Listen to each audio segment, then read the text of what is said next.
before we leave him waiting anymore, Cale, just from the top rope, says, let me just drop a bomb on the disc golf world because I'm signing with Discraft, baby. Cale Leiviska joins the show once again. Cale, how's it going, brother? Hey, boys. I'm doing great. It's great to be here with you guys. Thanks for the invite. Did you just see like everyone on social media being like, where's Big Germ going? Oh my gosh, what about Isaac? And you're like, you know what? I want a little piece of that. Give me a little piece. Oh my gosh, I got a little piece. It's been a wild off season, boys. It feels really good to be able to get this what used to be a secret out there and not have to hide it anymore. I feel great about it. I will say, am I surprised that somehow Cale Leiviska's contract did not get leaked, Yuli? The answer is no. Because you know why? He probably didn't tell a bunch of people. Yeah. I told Yuli. Well, Yuli's someone that I would feel like he wouldn't leak it because he's on a podcast every week and he doesn't really leak anything. But there's definitely people out there that you're like, bro, stop telling people because those people are going to tell people, and the next thing you know, everyone's going to know. So they can't help it.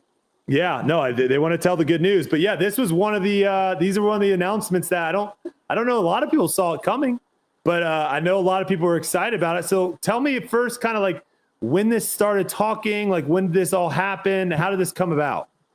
I mean, gosh, the history with Discraft and I goes back to when I started playing disc golf. You know, I was sponsored by Discraft from like 2006 to 2012. So I got a long relationship with those guys. But I guess we'd have to rewind to about the end of 2020. My contract had kind of been up with Prodigy at that time. Obviously, it was a big year for disc golf, a big year for me personally. We had just built the preserve and stuff. And Bob had kind of reached out at that point to kind of see if there's any interest for me to come back. And we got pretty deep into the conversation where I was feeling really good about it. And I told Prodigy at that point, like, hey, I think I'm considering making this move. And they kind of came over the top with an offer at that point that I couldn't really refuse. So, and you know, I guess it goes back even further than that, though, because every time I'd see Bob and Mike, they'd pretty much tell me, just let me know when you're coming back. I know it's going to happen eventually, kind of hinting at it. But, yeah, fast forward to now this past off season. I kind of had just signed a new contract with Prodigy, but I put in there like an opt-out clause after every year. There's some stuff that was kind of happening there that, you know, left some questions about the direction that a couple things were going. And I had a great conversation with Bob and Mike and Jim Kenner, the old owner, and Shane towards the end of the year. And, you know, it just felt like it was time to make the move, you know. Obviously, you guys both know. I mean, you guys could both be sponsored by anyone that you want within the industry. And there's just Discraft's a special company. They're doing pretty much everything right, in my opinion. And they truly care about, you know, building up the game as well as building up their company, building up the players that they have on their team. And the culture that is there, it was too good to not do it and feel like this is where I'm going to be for the rest of my career. Wow. So did you bring to the table similarly to you 2020 to Prodigy saying, hey, I got another offer with Discraft, I'm thinking about going, or did you not even question that this time around and you said, no, deuces, I'm out? Yeah, not this time. This time I had the great conversation with Bob, and I kind of gave him my word that, you know, this, if we do these things that we're talking about, these things that'll, you know, that are going to help me and build up the business and help me build the game up as well. I gave him my word that, you know, I was ready to make the switch. And so when we had our final conversation, I went to Prodigy, just kind of letting him know that, you know, I wasn't going to be rejoining with them, and, you know, didn't even leave it open-ended at all for any negotiation. Yeah, Discraft is starring. I don't know if you guys ever watched the movie Rudolph the Red-Nosed Reindeer and the Island of Misfit Toys. Did you guys ever watch that movie? I think I remember it back in the day. If you haven't seen it, highly recommend it. But it seems like Discraft's a little bit like that, of where there's these players that for whatever reason just aren't really happy with where they are, or they feel like they could be giving more to the sport. And Discraft's just like, pluck, pluck, pluck, and is plucking them. And it's like, when I first got into disc golf and I looked at like how a lot of stuff was run, I've talked about this before. Some of the contract offers I was receiving in 2020 from some companies, I mean, my agent like would literally call me and be like, is this like real? And I'm like, yeah, I think they're actually a legit company. Like, I don't know. I think they're real. And I think what's happening is like, this stuff just isn't working anymore.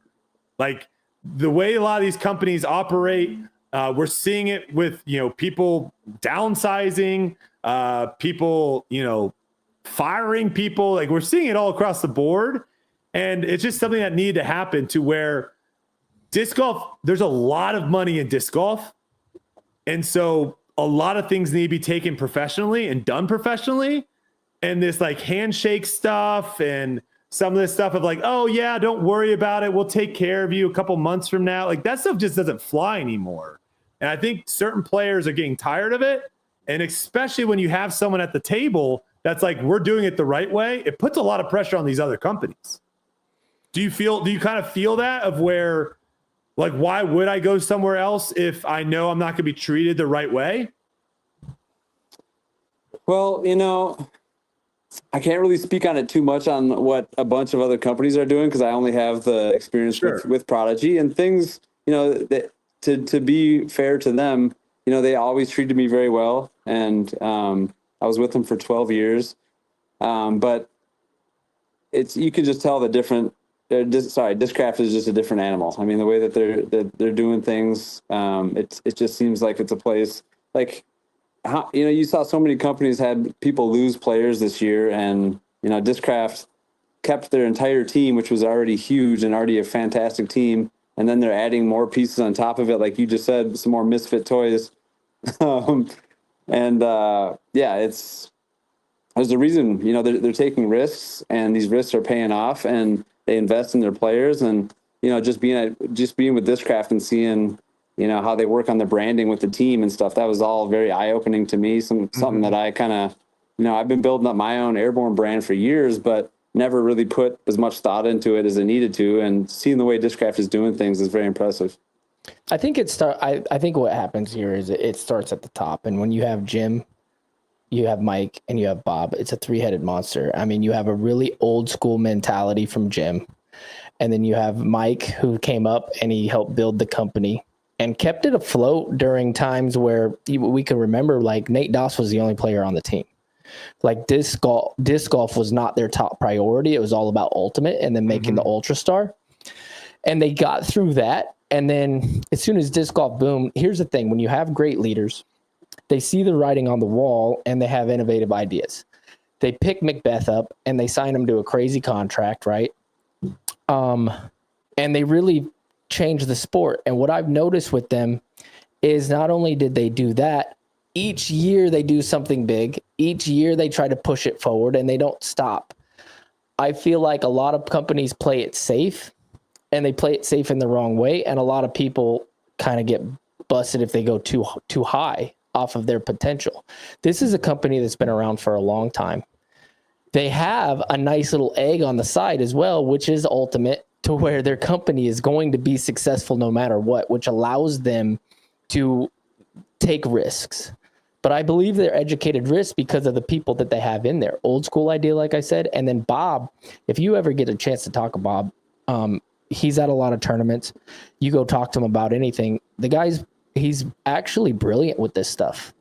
Like the way that he can see potential in branding new players and doing things like this is something that I have a lot of respect for, because I don't see it with other companies. And if other companies really aren't doing it like that, that's why other players look at Discraft and they see that we're all happy.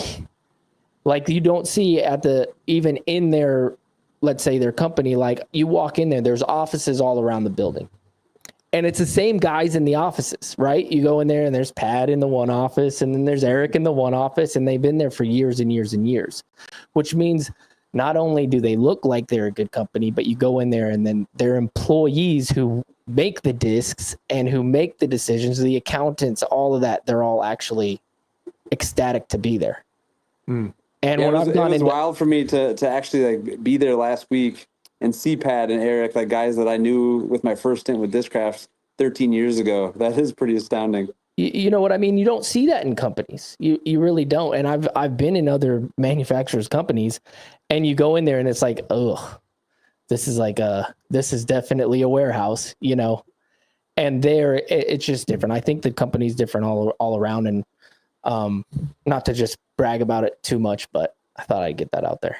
Yeah, it is interesting, and like you said, stuff needs to change for, you know, taking risks and seeing what works, for then other companies to look at Discraft or look at Innova or look at, you know, other companies that are doing really well. I mean, MVP, I think, did a great move with Conrad, and then Simon and Eagle. I think they've done a great job. I mean, Discmania just got Gannon, and they're starting to build a little team.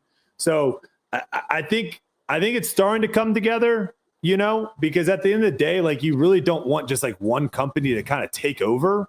I don't think that's going to be good for disc golf in the long run.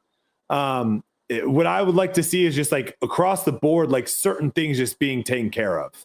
Right. And I'm sure, Cale, you have your stories about players like agreeing to stuff and then just being like, I'm not doing it. And then you're like,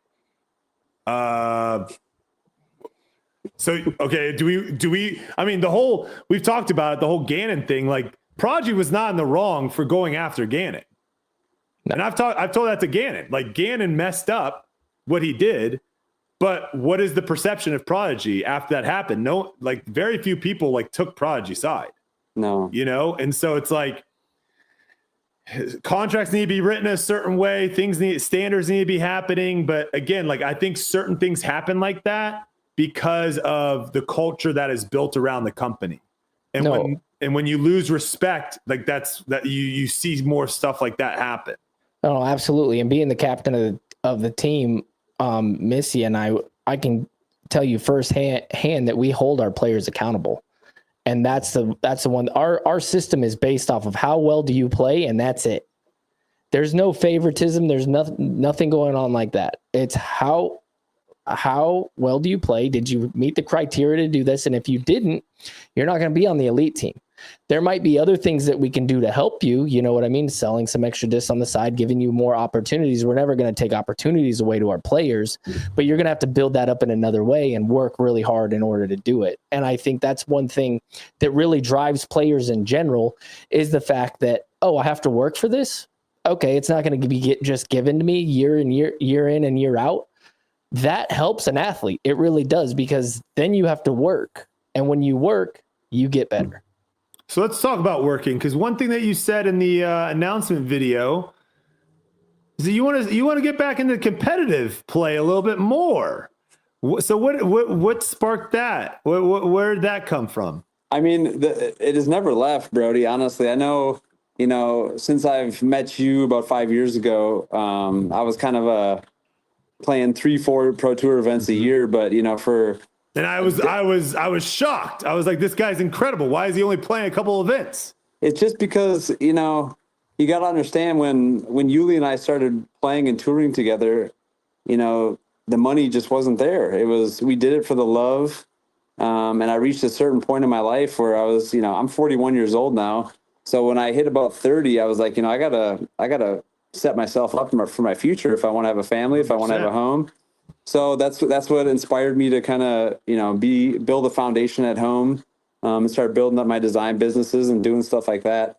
And, you know, I never lost the desire to compete. You know, I'll still play local B tiers, A tiers, whatever's around in Minnesota. I'll play all the time. I still like hunger for that and yearn. And if I don't play a tournament for a couple of weeks, I go stir crazy. I mean, I still just love it. And, you know, I'm at a point right now where I'm 41 years old. I have no illusions that I can play forever. But I do feel like I can play right now still. And I built this foundation.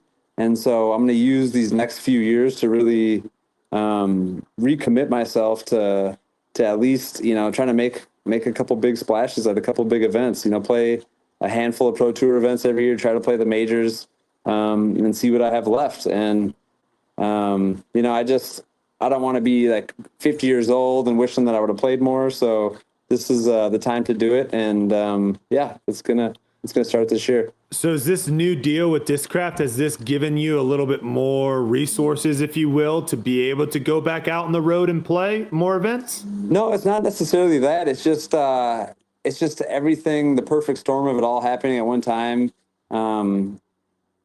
I just feel like I'm in a really good place at home. I've created a balance with my family and my work life. And, you know, just hitting 41 years old is honestly, kind of all that did it for me. I just like, you know, I don't want to just waste too many more good years that I have to play. I'm inspired. I still watch Pro Tour events every time that they're on. I know everything that's happened in the disc golf world, and I'm inspired by it all. And I just, I want to be a part of it. Love that. Yeah, no, I mean, there's definitely, you know, a handful of tournaments, maybe more than that you can win, which is exciting. And I've always wondered, I'm like, why the heck is this guy not playing these? When I saw you play, I think we played at Waco, my first round. And I was like, this guy's incredible. And then like, I didn't see you. I mean, obviously COVID and all that stuff kind of happened, but yeah, I was like, why is this guy not playing in more tournaments? So I think a lot of people would love to see you back out there. I think one thing too that sets you apart, not only obviously your personality is a huge one, but your style of play. There's a lot of guys that, quite frankly, aren't really enjoyable to watch play. They might be very good, but for whatever reason, they look funky, they're janky, whatever it is. People love watching you throw the Frisbee. And so I think a lot of us are really excited to see you back out there. Well, I think it's, I appreciate that, but I think it's maybe because I'm relatable to the more average player, because I don't throw very far. But I don't know about relate. I think a lot of people would disagree about relatable. You just hitting lines all the time. I think people would be like, wait a second, I don't do that ever.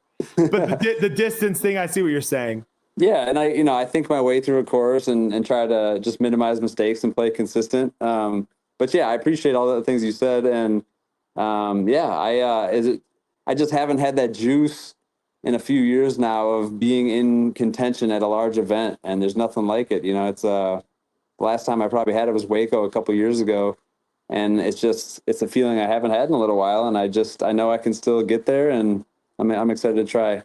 That's sick. Yeah, I think we're all excited to see it. All right, so any sort of play with designing discs, anything like that? We did see that you do have a Z color shift zone that if you guys haven't picked that up, make sure you go check that out over at Discraft.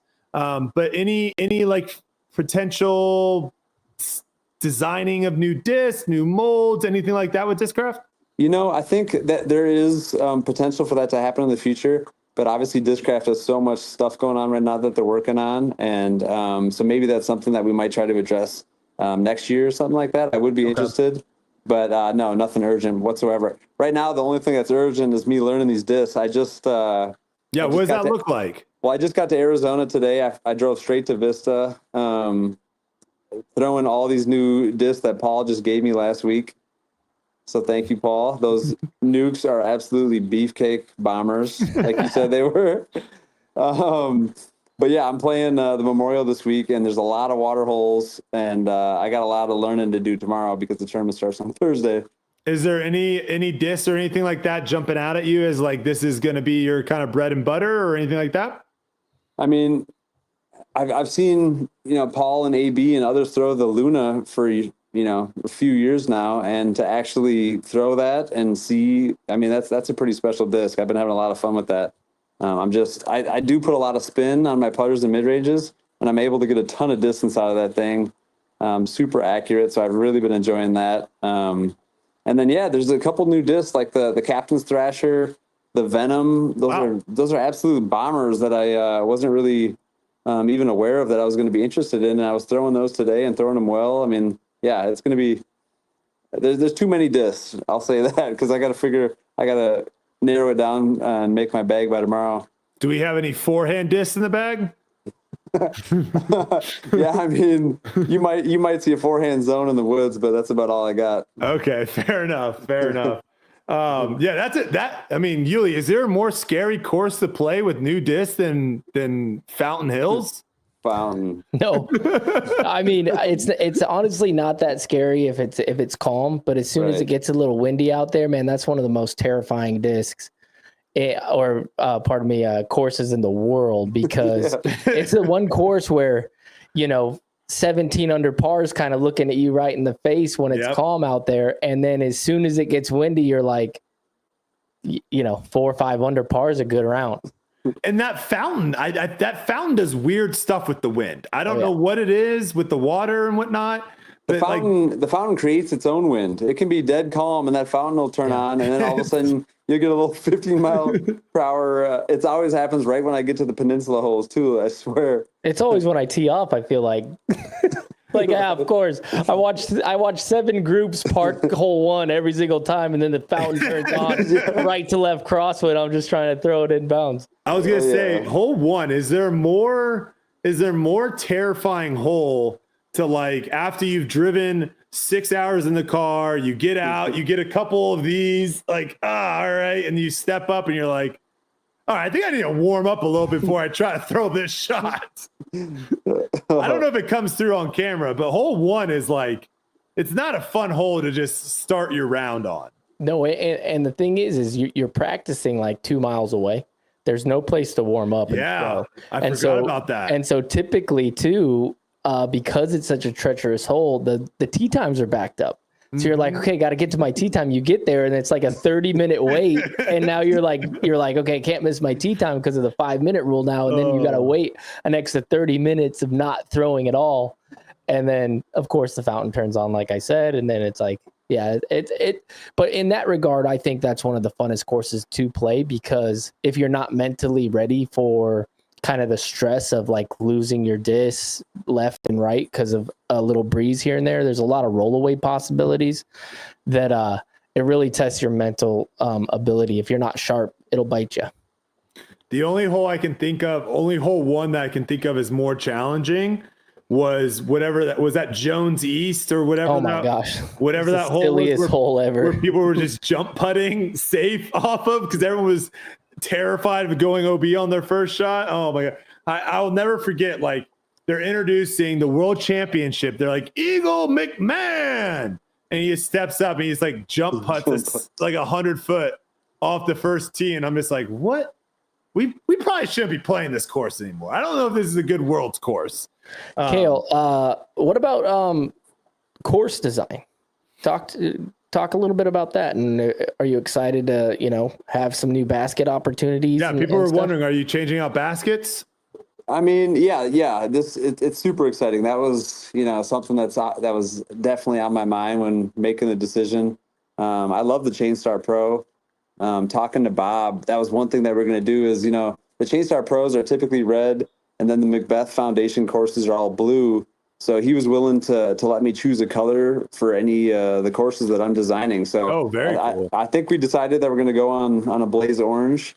And so any course that I'm going to be designing from here on out will have, my kind of signature on it with those baskets. So that'll be awesome. I'm super excited about that. And I have a few projects in the works. One actually, Brody, down at University of Texas Arlington.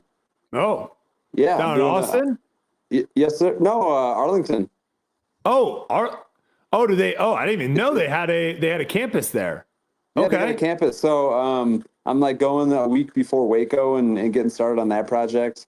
So yeah, that'll be really fun. There's a couple courses that I did at the end of last year that haven't been put in the ground yet. That'll be really exciting too. So it'll be really nice to get those orange baskets out on these new courses. Yeah, hit me up before when you're in town or something. I might come down there and shoot a video or something if you got stuff going on over there. That'd be very cool. I would love that. Are there also other potential opportunities too, getting kind of you being such a huge part of your local scene in disc golf? Is that another thing of potentially trying to get Discraft more into the, players pack, whether it's player packs and tournaments or in local events or anything like that? Is that another kind of big thing you're going to be doing this upcoming year? Yeah, absolutely. I mean, we have a airborne tour that we kind of started running years ago that my partner and I, Odie, do. And we have a couple, we have some huge AM events. Our Majestic Amateur Tournament's got 250 players. We have our Earth Day event. Those are April, May. So, being able to be at the Discraft warehouse last week and kind of handpick a lot of the discs for the players packs. Nice. It's just going to blow these guys' minds when they, I got some great stamps and some great discs that we're going to be able to give out. But yeah, that's the goal. When I started playing, Minnesota was extreme Discraft state. The guy that I looked up to, his name was Timmy Gill, was a longtime Discraft sponsor player. That's definitely my goal. I like it. I kind of want to see, I don't know if they've ever done this, but I would love to see like a US map of where, like, whatever the most predominant disc like the disc that's used. I would love to see a US map of where it's like, these states are Innova, these are Discraft, these are Discmania. It'd be very interesting to see what that looks like. Because there are certain states that are like die hard for a certain manufacturer, and then others where it's just like doesn't exist at all. Maybe Edwin one day can go out and do that. And it is nice that you got some good discs into some player packs, because I think I've only ever had discs from 2 tournaments. One, Worlds, when Dynamic Disc did it at Emporia, they gave us some sort of disc, and then there was another tournament. I'm not gonna say what tournament or what disc it was, but they gave it to me, and I was like, this is going straight to the corgis. Like, I've got zero use for this thing. So I do think sometimes these tournament player packs, I'm sure some of our listeners listening, they're like, this is just a great way for people to get rid of discs, is just to put them in these player packs. So, hey, if you want some good discs, Cale's literally pulling these bad boys fresh off the shelves at Discraft. So jump into, I'm sure you don't need help getting your tournaments filled, but no, those ones are long filled, but I appreciate the shout out, but maybe in the future, right. Get on the wait list. Is there anything else kind of going on, Cale, that we didn't touch that you'd like to discuss? No, I'm sure, I didn't catch what you guys were talking about before. I was kind of struggling to get back to Ricky's house in that Arizona traffic, but you guys got Kenny on? You got an interview that's coming on tonight? Ken, we did a little interview with Ken earlier in the day, so it's pre-taped. That'll come on towards the end of the podcast. He was obviously always great to talk to. But yeah, kind of a crazy time. Let me ask one take, because I'm curious with you on this. Me and Yuli go back and forth all the time. He's a big team guy. I'm a big anti-team guy. But one thing that we kind of both agree on here is team disc golf might be the future of disc golf potentially. You guys, I've been listening to the debates. I'm all for it. What are your thoughts on that? I love it. The only thing I don't know is where the money comes from for that aspect. Like, is it going to be the manufacturers kicking it all in? Well, let me ask you this. What can Discraft right now, because we're talking Discraft, what can Discraft right now do to get sponsorships? They're tournaments, right? That's all they can do, pretty much. So they're reaching out to someone to say, hey, we're going to have a couple hundred people at this tournament. We're going to have a couple thousand people watch this tournament. Do you want to give us some money? Now, what if, though, there was a team Discraft and they were able to go and say, hey, do you want to sponsor our team? We've got Anthony Barella. We got Paul Macbeth. We've got Chris Dickerson. We got Missy Gannon. What do you think is more likely to get sponsored there? They're going to wear your stuff. They're going to put it in their social medias. They're going to do all this. So that's a real good point. Like I sponsor, basketball teams, softball teams for Airborne. I just sponsor my buddy's curling team. Yep. Like, yeah, I'm totally with you. And when I hear you guys talk about this in the last few episodes, it gets me excited. I really hope that we can adapt this and make it happen. And I mean, is there talks of it going to start potentially? There's some rumors of it potentially. Some whispers of like a manufacturer's cup. Yes, so there's stuff, but I haven't really seen anything. The biggest thing about this is like, I still think right now, live disc golf, professional disc golf, we're trying to get people to care. We're trying to get people to tune in. And that is always the hardest thing for everyone is like, how do we get someone to care about our product? Disc golf already has that. People care about Discraft. People care about Innova. There's people that are crazy about MVP. That's already built up. All the hard stuff is there. And so what are we doing? You know, like I don't know what we're doing. I absolutely love it. I can already like picture scenarios coming down to the wire and the team aspect. I think it would be so exciting. And let's just be dead honest with everyone right now. It honestly does not matter that you left Prodigy and went to Discraft. Really, at the end of the day, it does not matter. However, if you're leaving Team Prodigy and you're becoming Team Discraft, and now people are like, holy cow, they've got this guy that's disgusting in the woods. They're going to be so much better when they play Waco. Oh my God, I can't wait. You see what I'm saying? There's now this actual conversation. People already care when players are moving, sponsorships, when really at the end of the day, it's not really that big of a deal. Imagine if it turned into a big deal. Sure. But imagine if it turned into like an actual, when it came to like the professional side, imagine if it turned into a big deal of where if you're a huge Discraft fan and then all of a sudden you've got the freaking Woods Master coming into your team, you got trash to talk about. You know what I'm saying? I think, I don't know. You already have people talking about it. I think we go that route.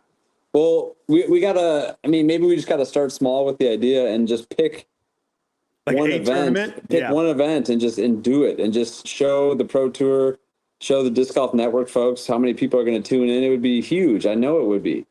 Because the other thing is right now, can we all agree press conferences are like the lamest and boringest thing ever?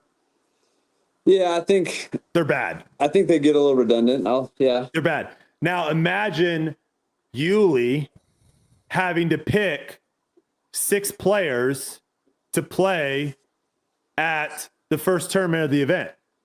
Who's he leaving off? Not me. People are going to be asking. you know what I'm saying? People are going to be asking. And then if you get left off, people are going to be asking, how do you feel being not playing? And if someone got picked and everyone's like, why the heck did Yuli pick that guy? And that guy goes out there and sucks. People are going to be asking, Yuli, why'd you pick that guy? I'm not going to make a mistake like that. Here's the thing. there would just be so much chatter. And we talk all the time about how like cool the President's Cup is on here. And you put it at the beginning of a major. So like no one really cares about it already. Yeah. Everyone's focused on the major. And then as soon as it's over, everyone's definitely focusing on the major. And I don't know. It gets me fired up. It gets me hyped up. It gets me fired up too. And I am complete. I love a lot of the different angles that you bring, and different ideas. And I think this is definitely one that would be just huge. Maybe I try to pitch Jeff and make the preserve the first one this year. Maybe we could do it. Be spicy. Okay. Well, here's a question for you. If you had to play. Okay, because I think the way I'm viewing it right now, I'm thinking there's like multiple stages. There's like one round where it's like doubles, right? And then there's like a round where it's like singles and all this stuff. There's different ways of doing it. Who would you pick to be your doubles partner at the preserve? Me? Yep, you're on Team Discraft now. Yuli's coming to you and is saying, "Hey, who do you want? Who do you want to team up with? Who are you picking?" I mean, let me pick his partner, and then let me ask if he's. Yes. And then let me ask if he's going to have a problem with it.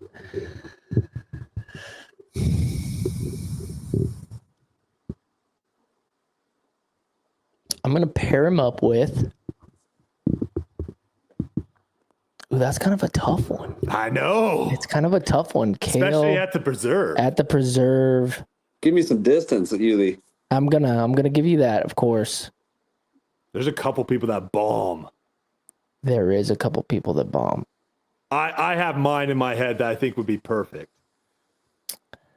You know what? My head goes into this. This is the way I think of it, is you need to obviously have a combo of personalities, and you need those personalities to match well. on the course. I think that's a big thing and I think Cale's calmness and presence would really match well with AB because of the way that AB is. He's calm as well, and we can see him kind of maturing and having like a veteran and the new big bomber together, I think could give you both aspects. But you got to understand that another captain is going to see that too, and then try to pair up somebody that's going to crush them. So it's actually a harder decision. Wait, Cale, before you pick, let me throw mine out there. Maybe some guy that's got a powerful forehand. Maybe some guy that struggles around the putting green every once in a while could really use someone. Give me the goose man. Give me the goose man. Goose and Cale. Yeah, that's powerful, man. It's funny because I was initially thinking AB too. AB's my boy. That'd be fun. Brody, I thought you were going with yourself there for a second when you started talking about top 25 forehand. Everyone kind of knows that already. I mean, that's but you're a good putter. But then you threw us off with the putting. When you said the putting thing, I'm like, I've never seen Brody miss a putt when I play with him, so I don't know what he's talking about. But yeah, I think you and Goose would be great. But you say AB just because like you kind of have a little bit of personality vibes there already. I was hoping for AB. I mean, just to be able to be doubles partner at the preserve and being able to attack some of those holes. But you guys know I get along with everybody, so I'll take Goose. That'd be fun too. All right, here's another thought too.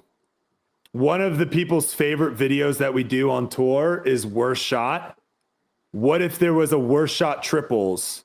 Like one team versus the other team gets to pick where you have to play your next shot from. So like everyone throws, the other team says, you guys have to throw your next shot from there. A worst shot triples round. Is that something that you think people would get behind? Because they love it when we do it. Ooh, I'm picking Dickerson. I got to pair him up with Dickerson. Just two absolute carving machines that are going to just absolutely destroy you with consistency and crisp bombs. That would be a tough team, Cale. Take it. See, Dick. And now you're bringing the fear because the person, whoever's playing you guys, is going to come in and be like, well, we know there's a mark we have to hit because they're definitely shooting at least this.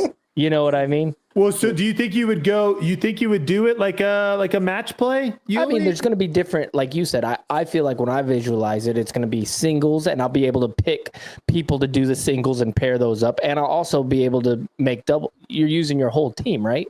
Or yeah. My thought was more, instead of like match play, my thought was more. It would almost be like you would have your doubles matches, and those all count.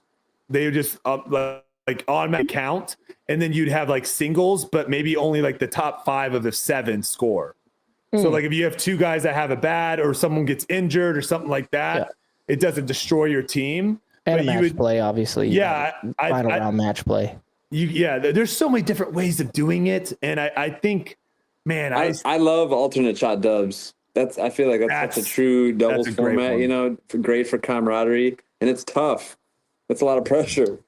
That is. You don't want to let your partner down when he throws a good drive for you. Yeah, I would love to explore it more. I think you're right, Cale, in the idea of like, let's just try it at an event. Let's just see what happens. We know what's going to happen. It'd be awesome. A hit. It'd be awesome. And then I'm going to pick Ken Climo and Nate Dawson play together too. Because we did talk about this a little bit on the off-season podcast. This is where I don't think it works. Is if you're like, hey, let's have team Las Vegas, and that is going to be Simon and Paul and Gannon, and then you're going to have team New York. That's going to be Ricky, AB, and Isaac. Like there, I don't think that works. I don't think if you grab guys and put them on teams and like try to build a team like that, I think you got to go with the manufacturers. I think it's the only way. I think you got to go like the F1 route, right? Where it's like, I'm a diehard Ferrari guy. I love Red Bull or whatever.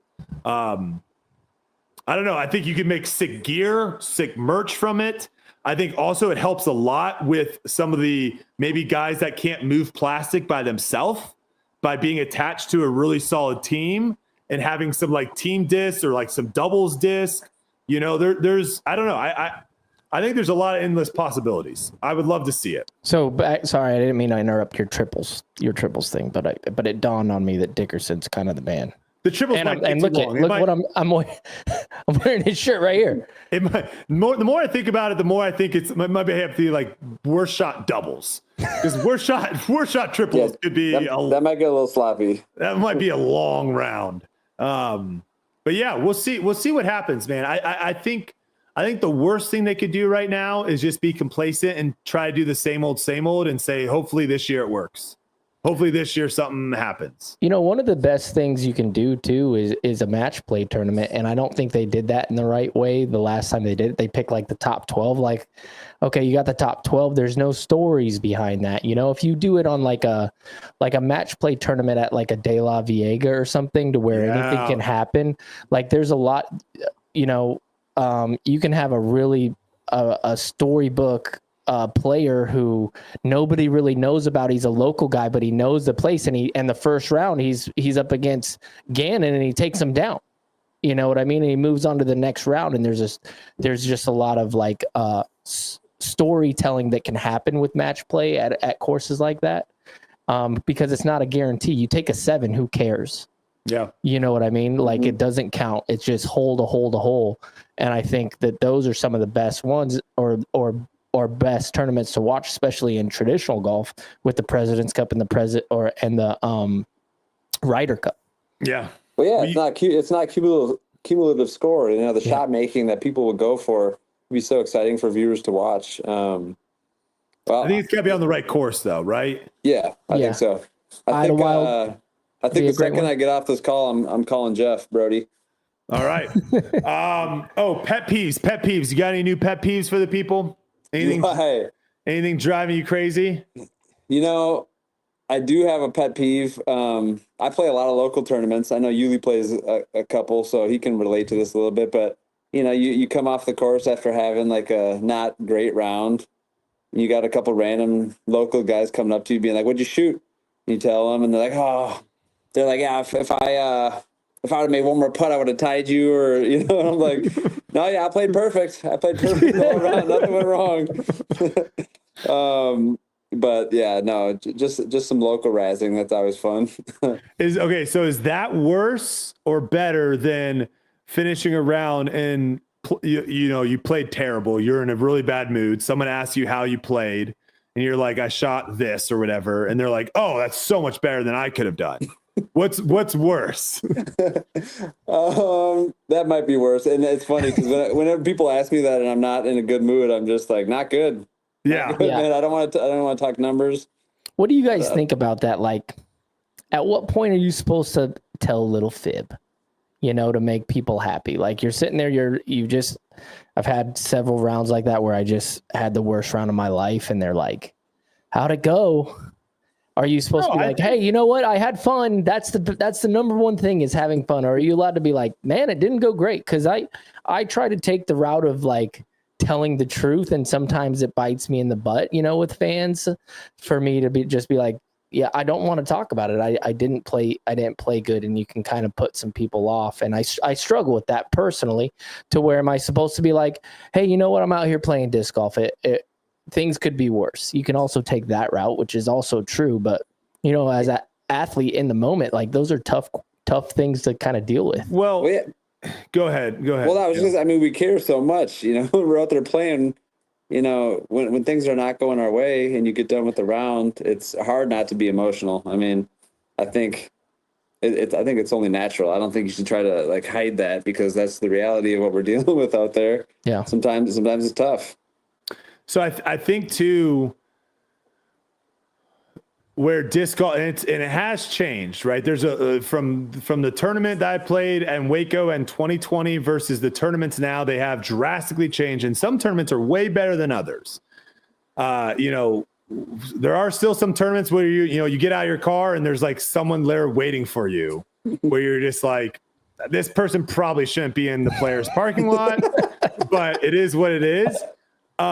This is just something where I think, you know, hopefully 20, 30, 40 years from now, it's not something that is really addressed anymore, but players, fans, I think sometimes expect a little bit more from players than they should, right?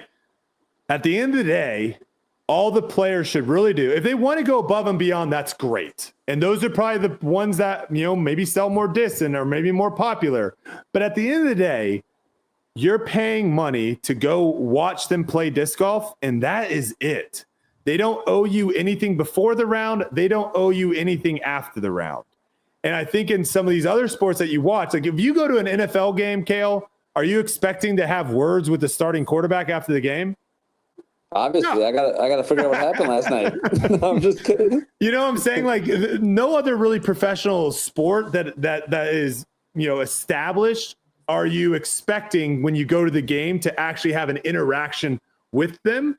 And I think disc golf, it used to be that way. I mean, heck, you would have interactions with people on your card. Mm-hmm. I remember playing with people my first year out, and like I felt so bad for some people because it's like, this guy simply is just in the tournament to play with these top pros, to get close to them, right? Mm-hmm. And like that puts them in a really, really awkward spot because now it's like, brother, I'm doing my job, which is trying to win this tournament and play. I shouldn't have to deal also with like a fan, because then, like Yuli said, it puts me in a weird spot. Like, am I supposed to be nice to this person? Am I supposed to lie to this person? You're not supposed to be in that spot in the first place. Or at least you shouldn't have to be in that spot. If you want to put yourself there, Yuli, if you want to walk over to the autograph line and talk to people and sign and all that, that's on you. But I think before, like people would just come up with you. Like there was no separation. There was no ropes. And that was actually a learning experience with Steve Dodge, because we had a big meeting on. He asked like, "Hey, how do we make disc golf even better?" And I said, put a rope in between us and the fans. That's really the first step. Yeah. Because as soon as you do that, this is my space, that's your space, don't come over here. And if we exchange words, that's actually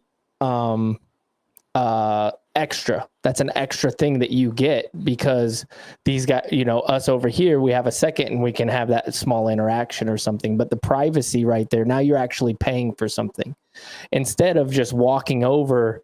Because, in the olden days, you play and people would just like walk up to you during the tournament and ask for you to sign. Hey, what'd you throw right there? No. Not only that, they would tell you, yeah, that's not the right route. Like everybody go ask Cale. I'm not making this. Yeah. They would tell you the routes to throw. And you're like, insider info.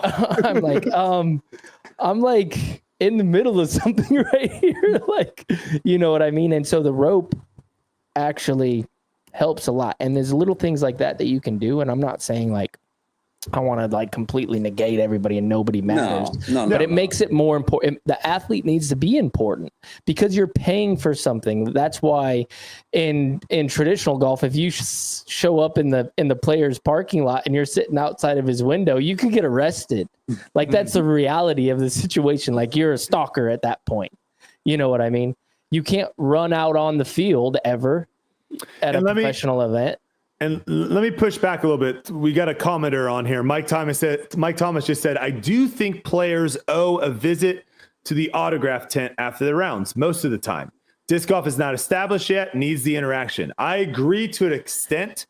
If you did it right most of the time, which I think kind of saves you, I would disagree, because there is a time and a place, right? And that was the whole thing, is like there's 100% of time and the place. And another thing too that people don't understand is one of the reasons why I don't like a lot of the times like how disc golf, and Cale, I would love to actually know your opinion on this because you're a tournament director.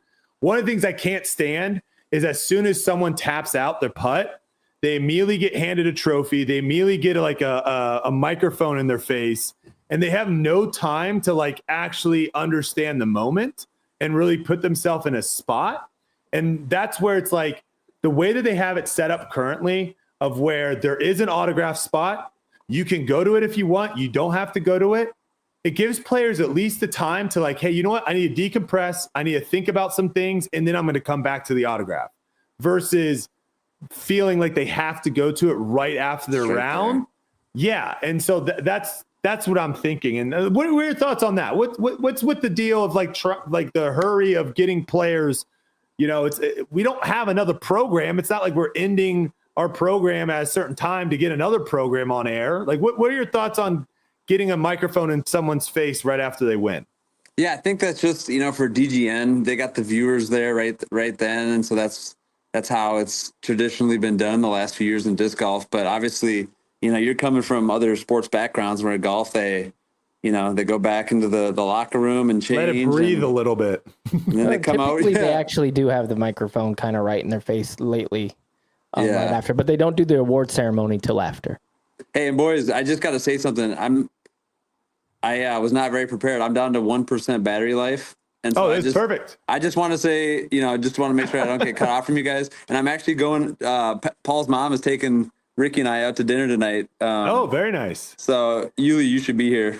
I know, man. Well, tell my mom I love her, and you're going to have a great time. Mom's everybody's favorite, Yeah, she's never taken me to a bad restaurant, that's for sure. No, she's taken it's called the Italiano, apparently. Oh. She said it's just amazing. Oh, well, enjoy dinner, Cale. We appreciate you hopping on, brother. You're always a pleasure to talk to and always welcome. Guys, thank you so much. I appreciate it. I'm glad I didn't get cut off from you.